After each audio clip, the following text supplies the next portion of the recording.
Hey guys, Jason again with my co-host Rich, and we're in Victory Brand Studios, and on today's episode we are going to talk about Daniel Penny. It's not always fun and games for first responders. 05 Central, you show me in pursuit. But sometimes it is. Oh my God, he's not wearing pants again. Sometimes it's dangerous. Flipping around, look out, look out, look out. Sometimes it's not. Antler Boulevard for a snake in a house. And sometimes it's just plain stupid. Chihuahua in his lap on a lawnmower. You'd be heavily This intoxicated. is the stupid side of first response. Dispatch, do I really have to go to that? This is Code 0.5. Come in 0.5. Okay, for anyone that's been living under a rock for the last few weeks, when I'm talking about Daniel Penny, he's and I didn't know this, you don't call them ex-Marines. No. They're former Marines. Mm. I was corrected on that before, but anyway, former Marine Daniel Penny placed an individual into a submission move or chokehold, and this person's name is Jordan Neely, because he was, I guess, verbally assaulting people on the subway train, saying that he didn't care. He was gonna, he'd kill whoever. He'd take a bullet if the cops show up, and that he was gonna assault people. And he started to get louder, and then was like, you know how you can tell when somebody's going to be like physically abusive, where they're getting close, their fists are clenched up. Well, at that point, I guess this is when this Marine, this Daniel Penny, grabbed a hold of the guy and put him in a chokehold. To go to sleep. Yeah. And I don't have the video right up here, but Penny puts him in a chokehold, and I guess they kind of wrestled around, and they go to the ground. Well, the Marine is laying on his back, and he's holding Neely in front of him in this chokehold. Mm. And he holds on to him long enough till the guy stops struggling. And he knows at that point, when he stops, he's rendered him unconscious. Mm-hmm. And like, if you've had that training, like in law enforcement, they'll teach you how to do that. And when you do that to a person, we've actually, I don't know if they demonstrated it in front of you guys, Mm-hmm. but the instructors put one of them in this, I guess you call it chokehold, but it's not a choke. It's not even really a chokehold. It's not like he's taking away his air. He's just removing the blood from he's stopping the blood flow.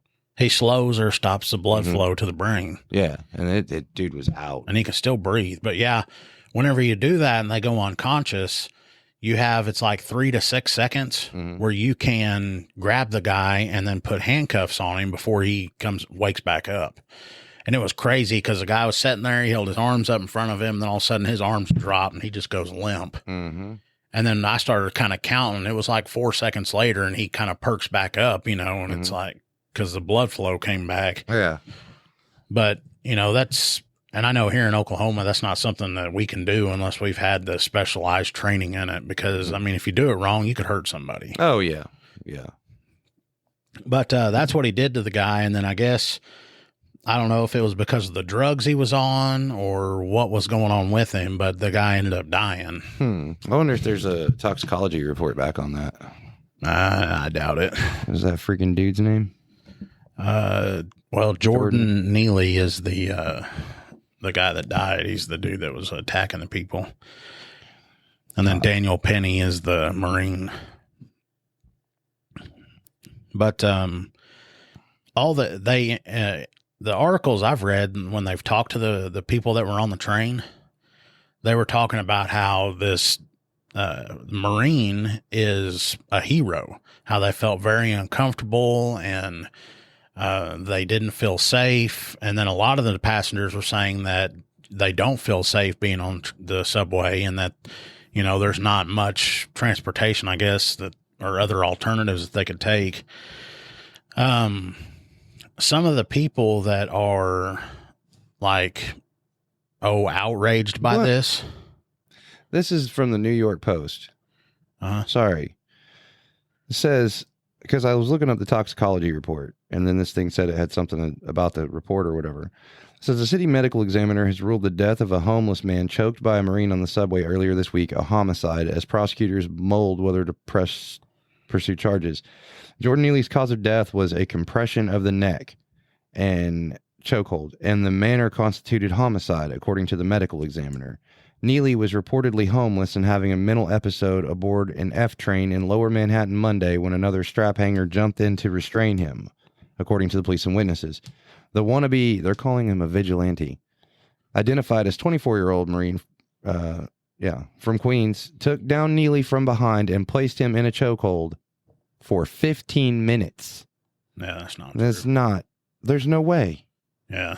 So Neely passed out. When EMS arrived, they were unable to revive him. Medical examiner ordered additional testing after completing the initial autopsy to further examine the tissue on Neely's neck. And the other thing is, too, is after he released the guy when he went limp, he put him in the recovery position. It said, law enforcement sources said Neely had numerous arrests on his record, including drugs, disorderly conduct, and fare beating. He had been living on the streets with a recorded history of mental illness. Then why are we just allowing these people to go?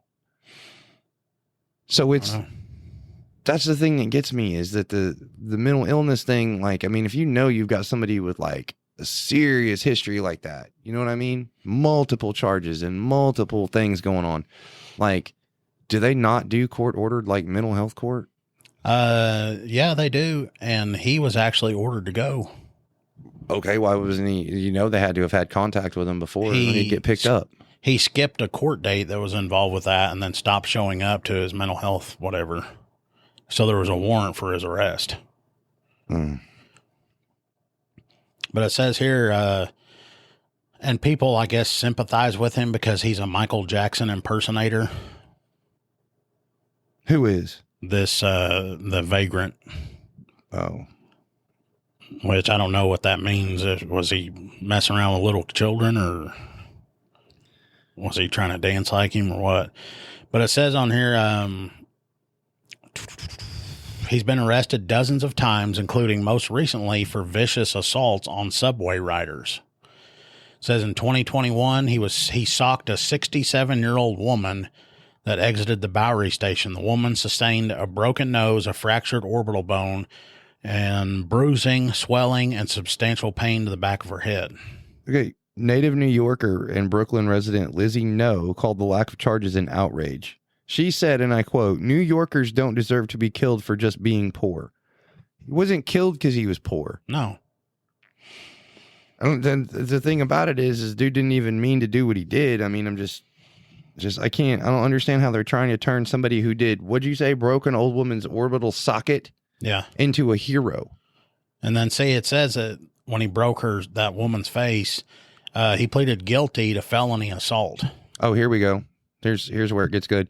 Many protesters said the city should invest in social services and mental health support instead of boosting the NYPD budget and pushing more cops into the subway system, as police failed to prevent Neely's death. How did we fail? How did the police fail? Because we didn't get there soon enough to arrest a guy before someone else took matters into their hands. It was on a moving train. On a moving train. You know what I'm saying? Nobody hit the emergency stop. Exactly. It says, so he pled guilty to felony assault on February 9th. In exchange for a 15-month alternative to incarceration program, according to Manhattan District Attorney, he was supposed to stay in a treatment facility and abstain from drugs. It says if he had completed the program, the felony assault would have been reduced to a misdemeanor, but he skipped a compliance court date and left the facility, and a warrant was issued for his arrest on February 23rd. Says a troubled man has a history of mental illness, and drug addiction. He did. Yeah, and it says he had a difficult upbringing. Well, I will go ahead and I'll go with you on that, because it says in a tragic twist of fate, Neely was choked to death just as his mother was in 2007 when he was only 14. Christine Neely, who was then 36, was killed and stuffed into a suitcase, which was dumped on the Henry Hudson Parkway on April 7th, 2007. So the guy probably did have some serious issues. which then turned into like this is usually the chain of events. Serious issue, serious trauma, serious problem. You can't get no help, or they just don't. So then they go into substance abuse and the self-medication, which on top of the mental illness that he had and all the other things he had going on is going to lead to, the thing that he did to do that. But you said that in the thing you saw, he was like, yeah, I don't care if police come anyway. It seemed to me like he was going to be on a T-shirt one way or the other. Listen to this. From January 2020 to August 2021, he was arrested for public lewdness after pulling down his pants and exposing himself to a female. My hero. A misdemeanor assault for hitting a woman in the face, and a criminal contempt for violating a restraining order. All 3 cases were dismissed as part of his February 9th plea deal. So he was already in trouble for the new felony he got, another felony, and then 2 misdemeanors. So they just did away with all the others and then let him take a plea deal, which could get busted down to a misdemeanor if he completed everything. Yeah. So we got serious felonies that are getting busted down into basically our equivalent. What would that be, like drug court? Yeah. Probably. And then they said that he violated and he didn't show up to court. Mm-hmm. So then they issued, so it would be like our version of drug court here. That's what we call it. It says in June 2019, Neely attacked, I'm not even going to try to pronounce this name,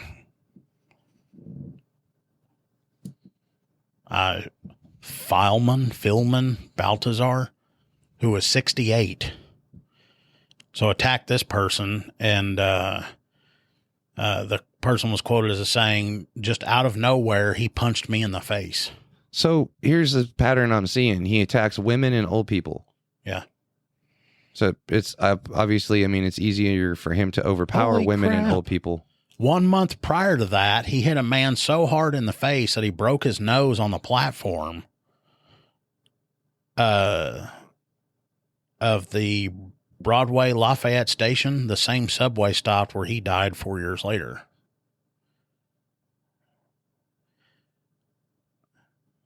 And then those 2 assault cases that I mentioned, he pled guilty and had to take 6 months in jail. 6 months. Yeah. 6 months. But in totality of all of it, in the last 10 years, he's been arrested 42 times. And they're pretty violent, all of them. Yeah. We're not talking about, loitering or, if he being a vagrant, he's probably going to be panhandling. You know what I'm saying? He wasn't arrested for panhandling or being a vagrant or sleeping in the subway when he didn't have no other place to go. He was arrested because he was cracking people in the face and showing his. Yeah, he does have mental health issues, but with as violent as he is, when's enough? He doesn't need to be in public. No, that's what I'm saying. When is enough? I guess when you hit your 45th time in New York, that's when they do something. And we blame this guy because they said they didn't have any statements from anybody about the stuff in the thing that I read. That's what I'm trying to see. It just blows my mind how subway chokehold victim Jordan Neely was self-medicating with K2. And for those of you that don't know what K2 is, it's basically a synthetic type of marijuana. So it's a smokable plant or herb, and it's basically put on giant 4x8 sheets of plywood, and they have this pump sprayer full of BS chemicals, and they spray it. That guy right there, I'm showing Rich a picture of right after he released the guy. That's the Marine that's standing up, and then that's the vagrant. And that's he did the put him in a recovery position. Yeah. He did. So there was nothing, he didn't stand there and start clocking him in the face. No. But on the K2, they basically put this crap, it's made in a warehouse somewhere and packaged, but they put this herb on basically on a sheet of plywood, and guys with these pump sprayers run around and just spray chemicals on it. And we actually watched a video of it in Academy about how this stuff is made. And you got one where this guy's basically watching a TikTok video or maybe a YouTube video or something. And he's kind of spraying and moving back and forth. And then you can see he gets engrossed in whatever it is he's watching. And he leaves the sprayer just in one area. And that's where there's a high concentration is going to be of whatever chemical or crap that they're spraying on this stuff. And then, people are smoking it. And as actually on another K2 van. I had one, a DUID, and it's been a couple years back, but the guy was swerving, almost hit a couple cars head on. And so I light him up, and he whips into the gas station. I go up there to go talk to him, and when I walk up, man, he's immediately, like, you can tell something ain't right. I mean, his eyes were bloodshot. I thought dude was drunk. I was like, here we go. Like, I'm peel him out, and I'm going to SFST him. So I ask him to step out of the car, and when I do, he kicks his leg out the door, and then this pipe falls and hits the ground, and he looks up, and he's like, oh, shit. And so I'm like, yeah, come on, let's go.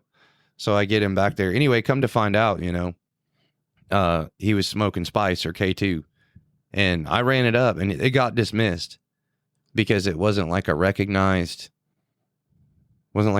substance. Oh yeah. Because there was no threshold of impairment, you know what I'm saying, for this substance. But this guy, I mean, that was like, the multiple 911 calls you had about this guy coming into town, weaving and swerving into traffic and hitting curbs and all that crap. That's not enough, to tell somebody's impaired, but I don't know. Yeah, and the Marine Penny turned himself in. He had $100,000 bail, and he bonded out. And I guess there's a bunch of people that started. There's something kind of like GoFundMe, but it's a different organization that they set up for him to pay for his attorney fees and stuff. Mm-hmm. And I guess Kid Rock donated $5,000 to the guy. But yeah, he didn't enter a plea, but he was released after posting the $100,000 bail set by the judge. And he was also ordered to surrender his passport within 48 hours. Right. And I'm trying to look it up because, like, in Oklahoma, we have manslaughter. Mm-hmm. Well, in New York, I guess they have different degrees. Oh, yeah, they've got like A. It says he's facing felony charge of second-degree manslaughter. And basically what manslaughter is like you were involved in an incident and somebody died, but it was clearly by accident. You had no intentions to try to kill the person. Yeah. And I guess that's what people are pissed about, is because they think what he was doing, he had full intentions to kill the guy. But when you put somebody in submission move, you're not trying to kill them. No. I mean, the man wasn't, and in the picture you showed me, the guy wasn't, like, still on him. Yeah. While they were checking him or in a recovery position, like he had stood up and had stepped away. So, I mean, he showed restraint. We'll have more coming up on Code 0.5. If you're looking for a political podcast that goes beyond the headlines, check out the Beltway Briefing. I'm Howard Schweitzer, CEO of Cozen O'Connor Public Strategies. Every week on the Beltway Briefing, our team of former Republican and Democratic presidential appointees, Capitol Hill veterans, and political advocates shares behind-the-scenes perspective that cuts through the noise. If you want the inside scoop, subscribe now to the Beltway Briefing here or wherever you get your podcasts. And here's the other thing is, it says it shouldn't get to the point where somebody dies. I'm not saying that, but I'm saying when you got something like that going on. I mean, if that's your wife or your kids, you know what I'm saying, or your grandma or your grandpa on that subway train, and you got somebody that's like that. I mean, the Penny dude didn't even know he was that violent. Had no idea. Yeah, he didn't know anything about the guy. But riding on the same, it says Neely and Penny were riding on the same subway car when Neely began shouting that he was hungry and thirsty. Several witnesses observed Neely making threats and scaring passengers. Assistant District Attorney Josh whatever said, reading from the bail application in court. It says he approached him from behind. He continued to put him in a chokehold. Then it says he was assisted by 2 additional passengers. So if he was assisted by 2 additional passengers and this is what's happened, what about them? They're not going to do nothing to him. Yeah, then they would be considered. That's probably where they did that, getting him in the recovery position and all that crap, rolling him over. And oh, it's the fundraiser is called Give, Send, Go. And it's for his legal fund. I don't know, man. He's already raised $370,000. The website bills itself as a Christian fundraising platform that has supported several divisive right-wing cases that include fundraisers for January 6 defendants and Kyle Rittenhouse. So they defend people that basically have done nothing wrong. Seeing and on this, everything that I find, trying to find the toxicology report, it says it's not back yet. So I'm gonna have to make a note to keep checking and find out what exactly we were at, if it was just K2 or what. I'm sure there was probably more.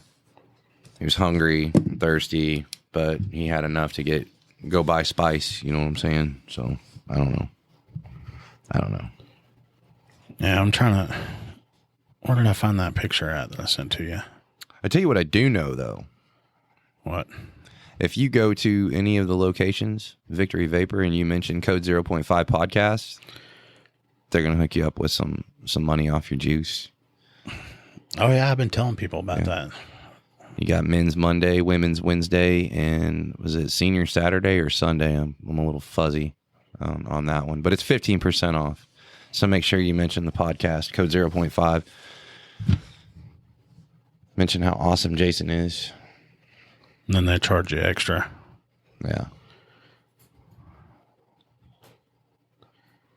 Yeah, I'm just reading through this article. I'm trying to think, man. I don't know, man. I can't. We see that a lot of that where, you have something going on and the person that, they do something, or there's, an assault or, some kind of damage or something, damage to property. And so you got to write it up and do it, and normally our district attorneys will call and try to find out a little bit about what's going on. They don't just take everything at face value. They want to know who the person is. Like, is this an ongoing thing? What are we looking at here? Because they want to know. Ours at least try to figure out what they need to do, but, and in certain cases it's like, man, I don't think the person really needs jail.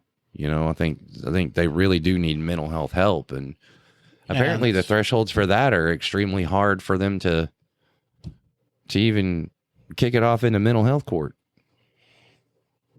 And that's like, whenever you turn in your paperwork to them and stuff, one of the things on your affidavit you fill out asks if they've had any felony convictions.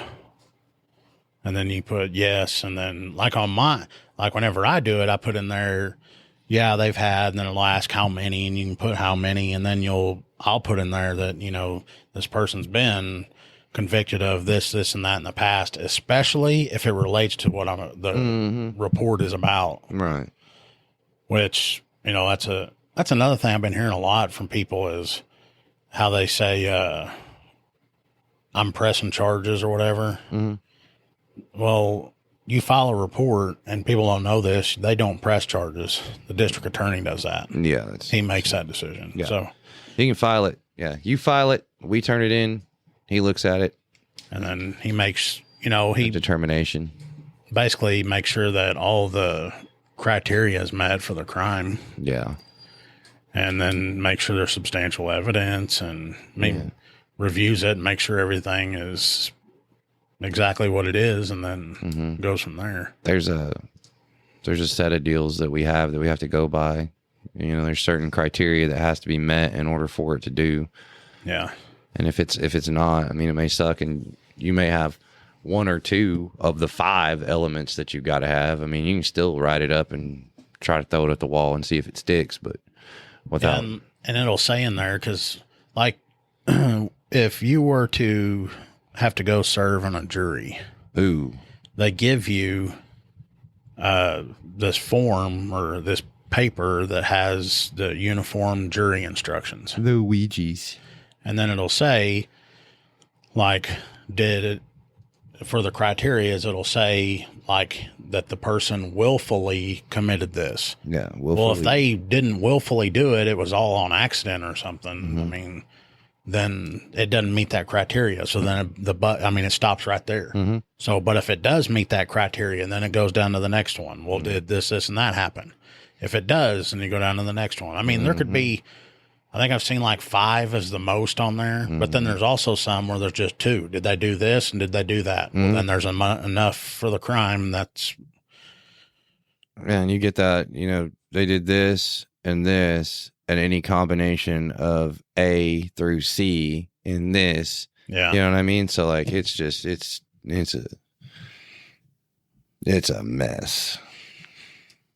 And like now, where in the past, we didn't have this, but it's back again. But it's like, if you're unsure if you should even write, for that warrant or whatever, and then you can talk to your district attorney, and then he'll say, well, no, you can't because it doesn't quite meet this, or, and then he's going to know because he's probably tried this case or tried cases like it. Mm-hmm. But anyway, you got any more you want to put on that? Man, I got nothing. Well, good. That's what I like to hear. Absolutely nothing.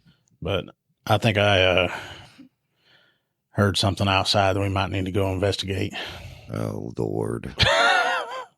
Anyway, y'all, thanks for listening. We're going to get out of here. Later.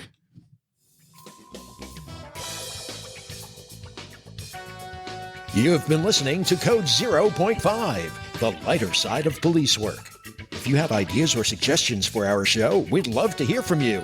Visit our website at code05.co.